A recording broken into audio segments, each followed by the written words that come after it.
They unanimously entrusted the decision of CLP to the Honorable Congress President. Today noon,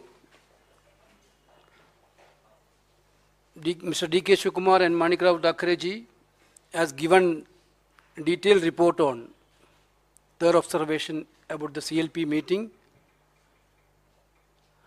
After considering this report and with the discussion with the senior leadership, Honorable Congress President decided to go with Revanth Reddy, our PCC President, as the new CLP of Telangana Legislative Party. Revanth Reddy is working as the PCC President, dynamic,